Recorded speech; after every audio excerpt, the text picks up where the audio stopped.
우리가 이번에는 힌두교에 대해서 한번 살펴보도록 할게요. 이 굽타 왕조 시대에 인도의 대표적인 종교라고 할 수 있는 이 힌두교가 완성이 되는데, 이 힌두교가 어떻게 만들어지냐? 이 힌두교라고 하는 것은 뭐 갑자기 짜잔 하고 나타나는 게 아니라 기존의 인도에 존재하고 있던 종교들의 결합을 통해서 만들어지게 돼요. 즉, 기존의 인도에 있던 브라만교, 불교, 그 외에 여러 가지 전통적인 신앙들, 민간 신앙들이 결합이 되면서 만들어지는 게 바로 힌두교가 된다라고 합니다. 즉 앞에 불교처럼 석가모니가 창시하고 딱 만들어내는 게 아니라 이렇게 기존의 인도에 존재하고 있던 여러 종교들이 하나로 합쳐지고 결합이 되면서 등장을 하게 되는 게 힌두교다라고 하는 거예요. 이렇게 힌두교는 여러 종교들이 하나로 합쳐지면서 결합이 되면서 만들어진 종교이기 때문에 인도인들이 쉽게 받아들였어요. 인도인들이 받아들이기가 굉장히 편했다라고 하는 거예요. 갑자기 새로운 거, 인도인들이 아예 아무것도 모르는 그러한 새로운 종교가 아니라 기존에 인도에 있던 종교였던 브라만교, 불교와 같은 인도인들이 쉽게 다가갈 수 있고 익숙한 것들의 결합을 통해서 만들어진 종교이기 때문에 그렇죠. 인도인들이 받아들이기가 굉장히 쉬운 거예요. 알고 있는 내용이니까. 완전 생소하고 새로운 게 아니라 이미 알고 있는 내용이기 때문에 받아들이기가 굉장히 쉬웠다라고 하는 거예요. 그러다 보니까 이제 힌두교가 점차 빠르게 전파가 될 수 있었다라고 하는 거예요. 인도인들이 받아들이기가 쉬우니까. 거기에다가 그 당시 이제 왕들 역시 이러한 힌두교를 적극적으로 후원해 줬어요. 왜 후원을 해줬냐? 즉 왕들은 이 힌두교를 인도인들이 많이 믿으니까 힌두교의 여러 신들과 자신을 사실상 동일하게 여기면서 이 힌두교를 믿는 인도인들이 힌두교의 신들을 숭배하고 따르고 믿는 것처럼 이 힌두교의 신과 동일한 왕 자신을 인도인들이 믿고 따르도록 그렇게 인식하고 그렇게 생각을 하도록 만들기 위해서 이 힌두교를 적극적으로 밀어줬다라고. 즉 왕과 힌두교의 신들을 똑같이 생각하도록 만들기 위해서, 그래서 이제 힌두교를 믿는 것처럼 왕을 믿고 따르고 숭배하도록 만들기 위해서 이 왕들이 힌두교를 적극적으로 후원을 하게 돼요.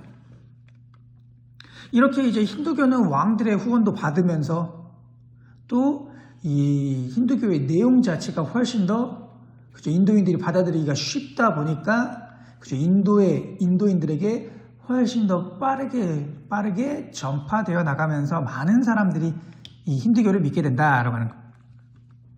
거기에다가 힌두교에서는 또 만우법전이라고 하는 것도 만들었었는데, 요거는 이제 힌두교를 믿는 사람들이 지켜야 돼, 따라야 돼 어떤 법, 규칙 이런 것들을 적어놓은 걸 우리가 이제 만우법전이라고 해요.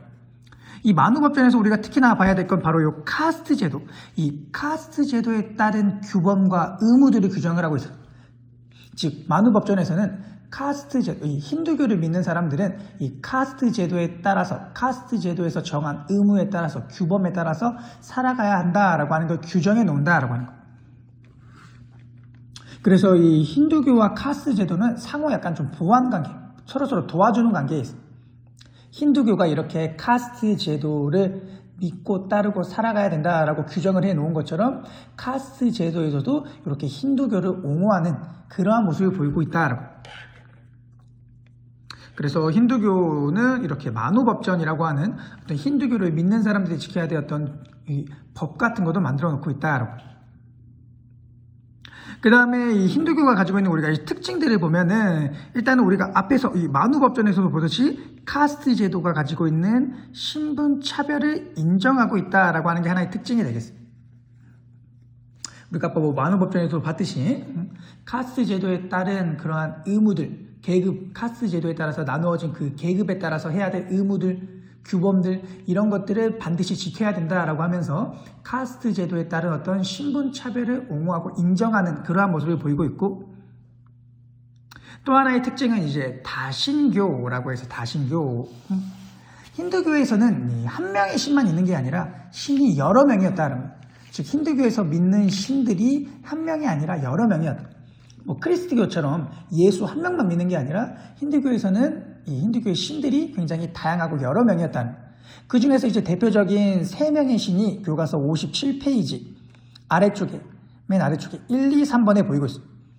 그래서 1번은 브라흐마, 2번은 비슈뉴, 3번은 시바라고 해서 1번은 브라흐마라고 해서 창조의 신이다 라고 나와 있고 2번은 비슈누라고 해서 평화의 신이다 라고 나와 있어요.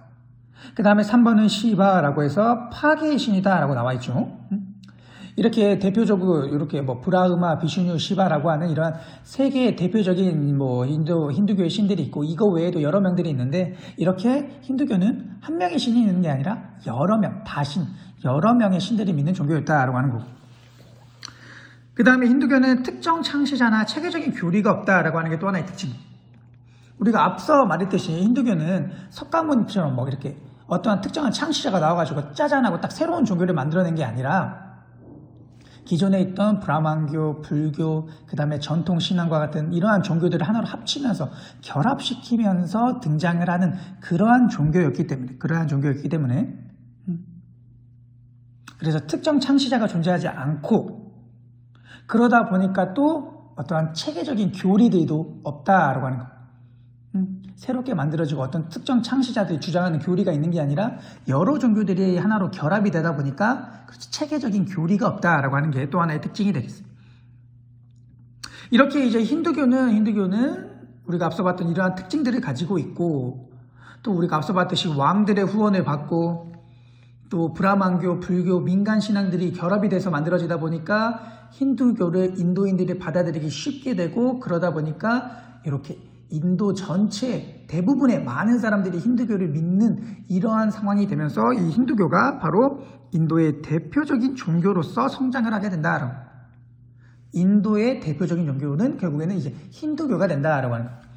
그래서 뭐 지금도 그렇지만 뭐 힌두교를 인도인들이 대부분이 믿고 있죠. 또 이렇게 힌두교를 믿다 보니까 카스트 제도의 신분 차별을 그냥 그대로 받아들이게 되면서 이 카스트 제도가 이렇게 오랜 기간 동안 지금 인도 사회에도 큰 영향을 미칠 정도로 굉장히 오랜 기간 유지가 되고 있다라고 합니다. 그래서 이 힌두교와 카스트 제도는 인도 사회의 어떤 기본 질서를 마련하는데 큰 역할을 하고 있다라고 하는 게 요거를 이렇게 우리가 힌두교를 좀 정리해 볼 수 있어요.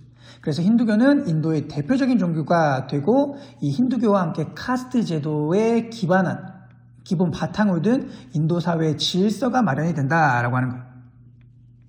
특히나 이 힌두교는 너무나 중요한 내용이니까 조금 잘 기억을 해둬야 돼요.